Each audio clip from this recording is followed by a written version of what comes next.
Founded in 1976 by Steve Jobs and Steve Wozniak, Apple Computers Inc. had a vision of integrating computers into people's lives. Dubbed as the Apple Park, this $5 billion Apple headquarters, located in Cupertino, California, is probably one of the best futuristic offices out there.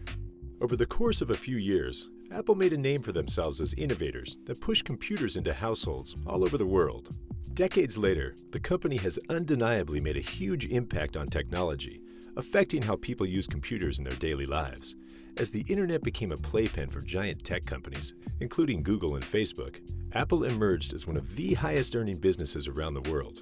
Before we take a look inside the $5 billion Apple headquarters, share and hit that like button, subscribe to our channel, and leave a comment saying, "I subscribed." I'll personally reply to your comment. Now, let's see what this amazing place has to offer.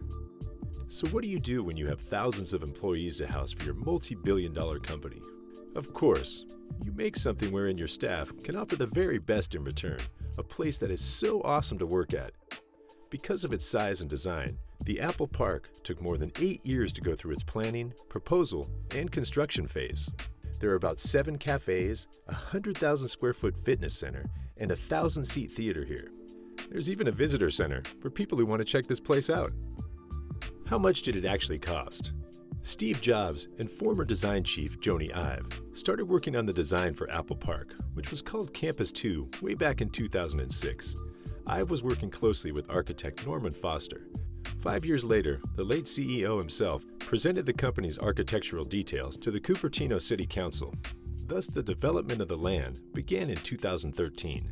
Years before its inauguration, most of the news regarding the new Apple headquarters were filled with controversies.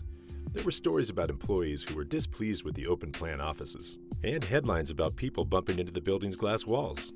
Critics were also describing the project as backward thinking, with its unusually sized parking garages and the lack of childcare facilities. As issues with the buildings and other facilities in the Apple Park arose, the company was seen as optimistic with its design choices, like any other Apple product. With its design, the company can be more productive and at the same time save resources on energy in the future.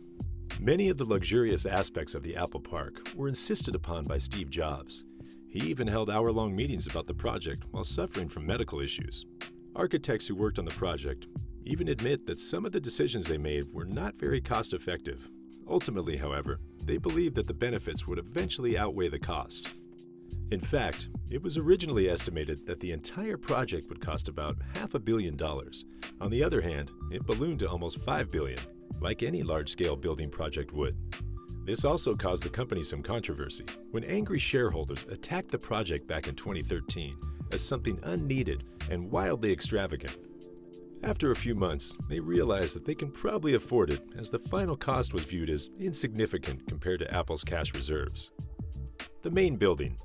This billion-dollar office, also known as the Spaceship, is built on 176 acres of land and is able to hold around 12,000 Apple employees. Reports say that Steve Jobs wanted the place to be filled with greens, designed with drought-resistant trees and indigenous plants. This office has also been equipped with solar panels, which will provide more than 70% of its needs.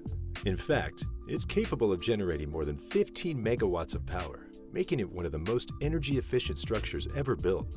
Airflow has also been taken into consideration when they built this place.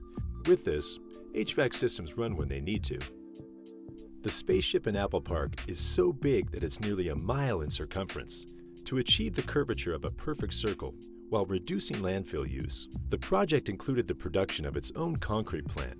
In fact, most of the concrete from the old HP campus buildings, sidewalks, and parking lots was ground and recycled to build the concrete frame of this massive building. With its size and location, it's been equipped with technology that reduces earthquake movement up to 80%, while other structures in Silicon Valley are likely to suffer damage and be inoperative for days or months after an earthquake.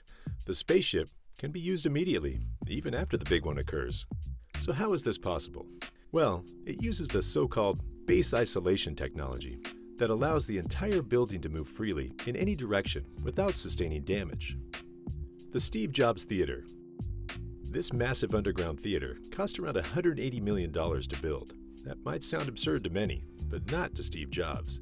It's definitely built to perfection, and for a reason, of course. This is where they unveil the company's future products and corporate events. The Steve Jobs Theater is positioned in the southeast corner of the Apple Park headquarters. Unlike the humongous ring building that will definitely catch anyone's attention, it's hidden through a series of landscaped hills and pathways in the headquarters. Once you reach the theater's lobby, you'll be welcomed by its 22-foot curved panes of glass. The entire place certainly gives off an ambience reminiscent of Disney World. It's massive, intriguing, and visitors will definitely be consumed in the process.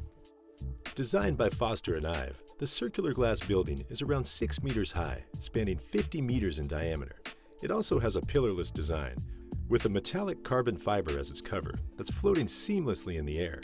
Still, you won't see any visible frames, pipes, or wires that break the illusion of the floating roof. During events, music that's piped in the room comes from the speakers cleverly hidden in the building. The underground theater is quite minimalistic in design, yet the attention to detail is impressive whether you're into interior design or not. What follows the staircase is a large reception area that's normally used for the company's tech demos. The Apple Park Visitor Center. If you've been to an Apple store before, then that's what you can expect in this place. The only difference is that it's huge, and it's considered as the mecca for Apple consumers. It has your regular wooden tables, covered by the latest offerings from the company, along with a cafe and a rooftop terrace that gives you a view of the spaceship-like office building where the employees work.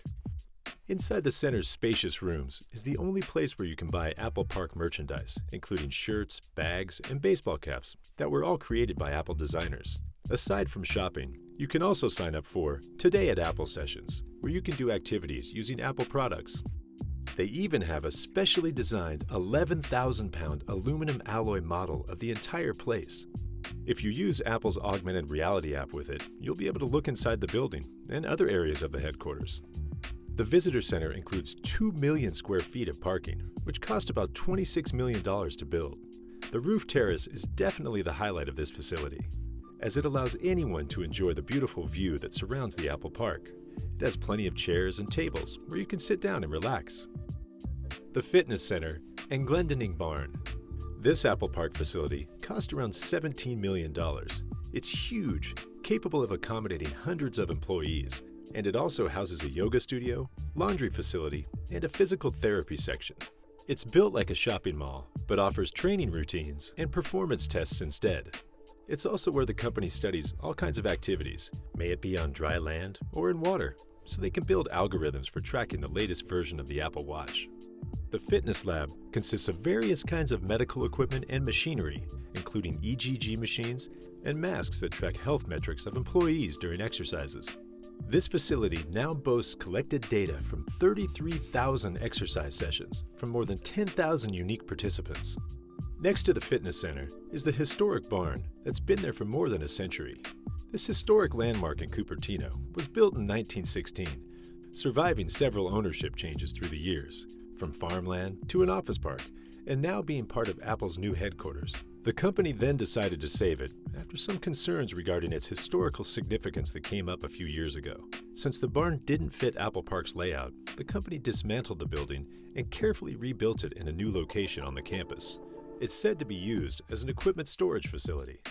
The perfect workspace. Fitting thousands of employees in one structure is no easy feat. Viewed as a logistical hurdle by many, Apple believes that this will encourage collaboration and a healthy working environment between workers and different company departments. As the company continues to grow, they believe that it'll become more of a place where people can connect and collaborate.